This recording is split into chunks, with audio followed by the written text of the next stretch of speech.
Section 2. People. 9.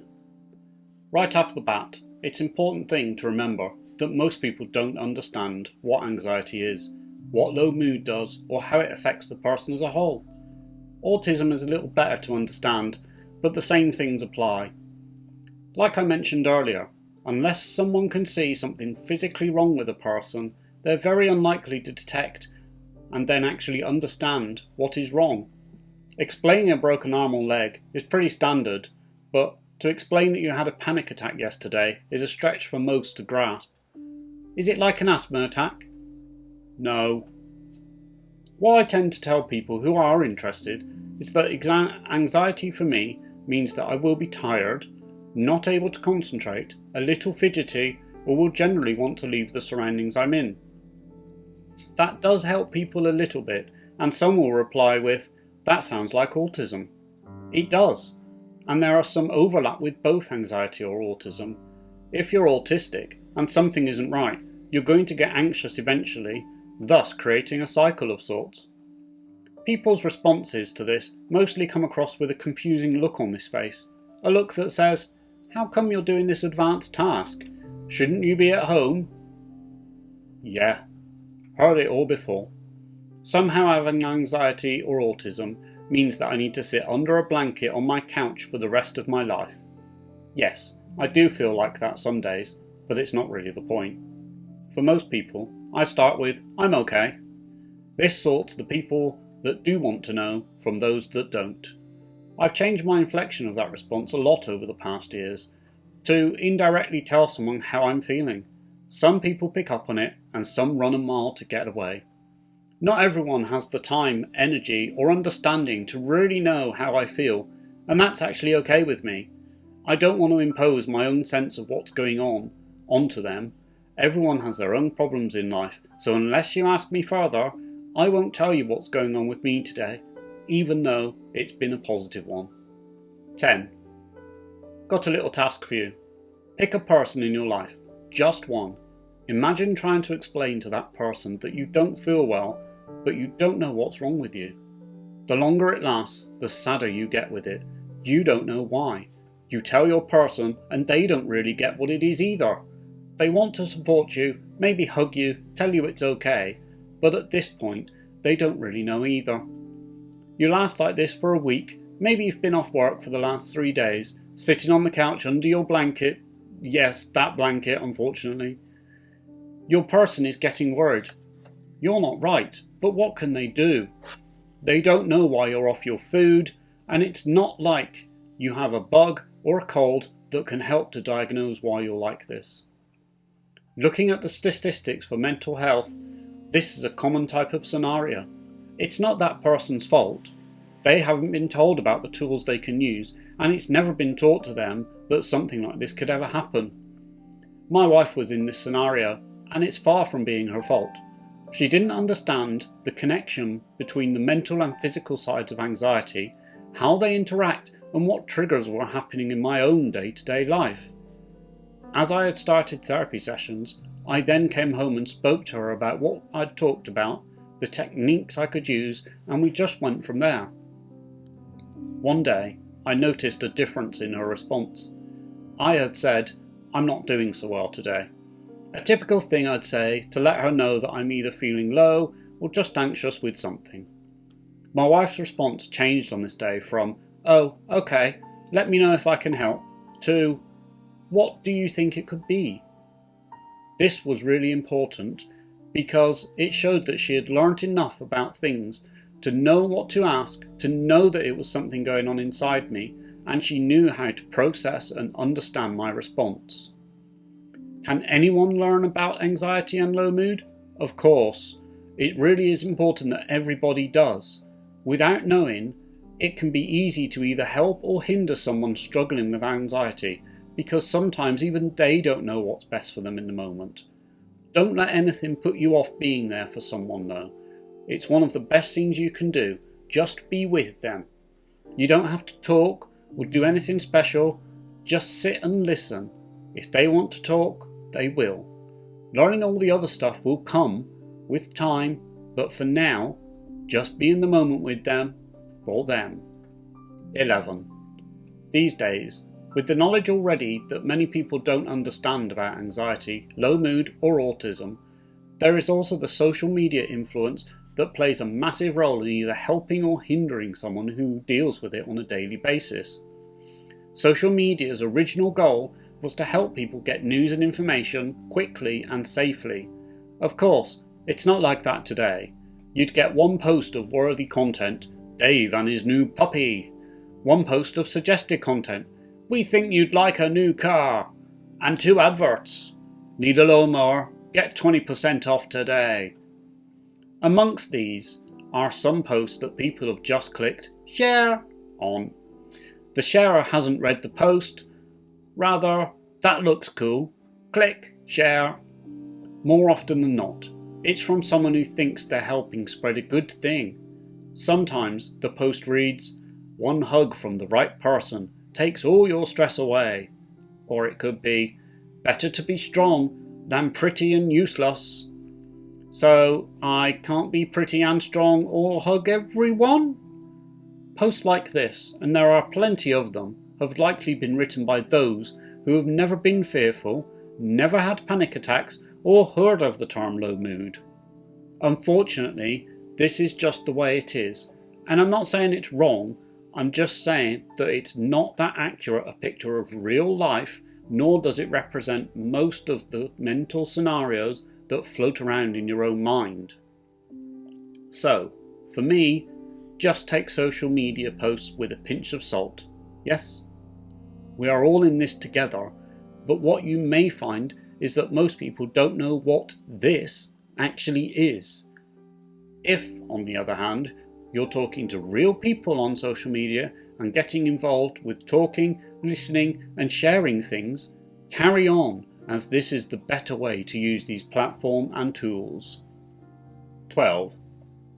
I like to think that I've learnt lots over the past few years about people and my own journey with anxiety and autism. One area that I've been struggling with is when someone wants to do something with me. It could actually be anything. Watching TV, going out, moving the furniture, etc. It took me a long time to figure out why I wasn't just happy to let those events happen as normal and why they always ended up taking me by surprise. I grew up being very independent with myself and the things that I did in school, in my work and with people around me. I used to take on all sorts of things and I always remember feeling better when I did it. I remember being let down so much over the years that I needed to do everything myself and that it had to come from my thoughts and through me. It sounds like a control type thing, but it isn't. I'm not mean to people, I'm just generally sure that I needed to do this thing. Although, sometimes it doesn't turn out that way. I've got to have some flaws, right? I guess. When someone suggests doing something, my mind used to work overtime. Think of it like a fight or flight scenario. You just have to be ready. The problem goes further though, as I took it on as a life task. Everything in my life had to be like this for years. I had to know where I was going, when we'd be back, times, dates, activities, etc. This overthinking was causing serious issues with my mental health at the time, and I had to get some help and change how I dealt with the incoming things to my mind. So how do you calm this down to a more manageable level? This issue that I had was that I wasn't breaking anything down into a smaller level. All the things I was thinking about were muddled together, linked to each other, and I couldn't think about them separately. During my therapy sessions, we talked about this type of overthinking. Your brain likes to know what's going on. Think of it when you're in a room and a light goes on. Your brain is like, oh, what's that? Eyes, contract, save yourselves, head, move to the source, and other things. This would be one thing to think about, perfectly manageable for most people. Then, what if at the same time, a person walks into a room? Okay, that's 2 things going on. Then a dog barks, a door slams, and the light goes out. Already, in such a simple scenario, so many things have your brain's attention. In these types of scenarios, you have to think about training your brain or to desensitize it a little. See, You're only really interested if someone comes into the room. You don't mind the light coming on or the dog barking. Why? Because we know that those things do that. It's the overthinking part that tells your brain, hey, this is more than just a bark. Pay attention and get ready to do something. Train your brain to help overthinking can be done in a couple of ways, but you do have to be in it to win it, I'm afraid. There isn't a quick fix either. With time and determination, however, it's possible to desensitize yourself and limit the overthinking. Try this. Close your eyes and concentrate on the noises around you. Just listen to them and hear what your mind has to say about them. Are they comforting, frightening, bland, or nothing at all? Next, just work out what you're hearing. Sometimes we forget what things really sound like, and our mind fills the gaps incorrectly, leading to more fear or anxiety.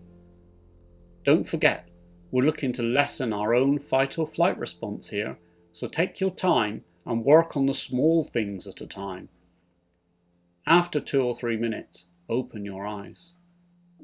What you've just accomplished is to let your mind talk back to you. It can share its fears, its mental state, and its happiness, all just through hearing, nothing else. It's no wonder that people can be overwhelmed by sensory information. Too little of it, and we feel lonely, low, or fearful. Too much, and it really is too much detail all in one go. We only used one sense above for a short period of time, but we have 5 altogether. Working together, they all send information back to our brains. Once it arrives, it's up to us to grab it first, before the brain has a chance to go, that's not good, or nobody likes me, I'm alone, and actually interpret that data correctly. Alternative should be, I don't like that smell, but I know what it is, so everything's okay. Or, I'll take some time for myself, and I can go and see anyone I want to, when I'm ready, as I'm in control. That word control is an important one, and we have to do some manual control along the way if we want to start changing what our brain tells us. 13. In a lot of places, you'll hear people say that 13 is an unlucky number. It may be the case, but how much of that statement do we take as true? Do you avoid walking under things, breaking mirrors, or even opening an umbrella in the house for fear of the bad luck that might come because of it? Do you think people want to help us not get the bad luck, or is it just something people say? Think fast is another thing something people say too. Okay, they're slightly exaggerated ideals, but it does leave a lot on the table about how other people can influence us. Let's wind back a little and talk about the old trying to be quiet when you end up making more noise scenario. For a lot of people, it gets them every time. What happens with us when we try and be quiet, and you're trying your hardest, right? We step on something, hit something, or the dreaded knocking something over. Turns out you're actually trying too hard to do that task. Your brain does that overthinking in the background, so you can't actually focus on what you need to. Walking. It's kind of like walking on stepping stones or missing cracks on the pavement. You don't need to know the path layout 100 meters ahead. You only need to know the next 2 foot positions. If your brain starts to do more in the background, it becomes a waste of time and energy. I've found tasks like this really hard to focus on before. Anxiety or my fight or flight system would kick in and then kick me into next week before I realised what was happening. In my therapy sessions, I realised that I needed to give my brain something to do so that it didn't waste time doing things I didn't need it to do. This kind of works like a second task, and many of us do it without thinking about it. Driving a car and listening to the radio, that's your 2 tasks. You're driving, but your brain is listening to the music. Yes, it sounds stupid, and how can it possibly be that way? But you sing along to the music, so it does work.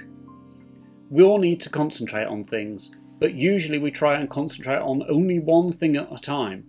And I'm not saying this is bad for some people, but for others, it doesn't help get your brain into the right mode. Your brain sees this single task, that it gives more time to move, to start overthinking about other things, and to start changing those chemicals that go around your body, either for help or hindrance. Say you need to do something simple, like the washing up. Now, most of us don't really enjoy it, and as you look at it all stacked up, the dread sets in that it's going to take absolutely forever to wash it all. In reality, you've probably got 5 cups, 6 bowls, 20 pieces of cutlery, and some other random bits, maybe a saucepan or a pan. The thing is though, that your brain didn't have anything else to do whilst you saw that and had to dig through it. It thought of all the other things that you needed to do, other people who could be doing it instead, and asking you repeatedly, "Why do we have so much washing up? It will never be finished, and I don't want to do it." Whilst you do your task that you need to concentrate on, for instance, the washing up, think about some passive things that you can give your brain to do alongside. You can talk to your other half, kids, friends, talk to your pets, listen to the radio, watch the TV if you're lucky to have one in your kitchen, phone someone using the hands-free of course, look out the kitchen window, because as we know, most sinks are right against the window. It does seem silly, but all of these things will let your brain think about doing that rather than bugging you with the overthinking part. 14. People can help you. As I said previously, I used to be a very independent person who didn't let anybody else do anything for them. This actually caused me a great deal of mental suffering, and I had to work hard at letting at least someone help me with the day-to-day things. We all need help with things, but I know it's really difficult either feeling like you're putting something on other people's shoulders or that it's not you doing the thing in the first place. People need each other to care for, to love, to do things for, and to be there when it counts. From a young age, my emotions were lacking, like being content or happy, sad or grateful. I didn't know when someone really wanted to help or do something for me. I kind of thought at the time, they don't want to help, or why would they help me? The emotional response to their request to help me was just to become frustrated with them. I couldn't even begin to tell you why this was the case. I didn't really know, it just was. It was as if that was the only emotion I was able to give out with enough force. Being frustrated with everyone just led to things starting to become worse, and I had to make a change. I knew I had to learn the response from scratch, and I had to learn how to use them. I looked at what other people did in response to happy things, sad things, angry things, etc. At this time, I was also living with my other half, who has a very outgoing personality. She taught me things to keep my frustration in check, to not show it straight away. Over many years, I learnt about being happy, content, and really when to feel sad or frustrated. When someone asks me something new, I now take a second or two to think about it, really think about it. This not only lets my brain talk to tell me what's wrong, but it lets me correct it if my brain is wrong. Hopefully that makes sense. This helps massively with talking to people, to dealing with things that might cause me anxiety, and to let others in and help me more often. Of course, I still feel frustrated inside sometimes. We all do, and it's a normal emotion to some scenarios. I still feel the anxiousness when people mention certain things. For me, it's anything to do with travel or moving house. Those are my 2 main triggers, and it will take me many more years of learning not to let my brain handle those questions or help when it's needed.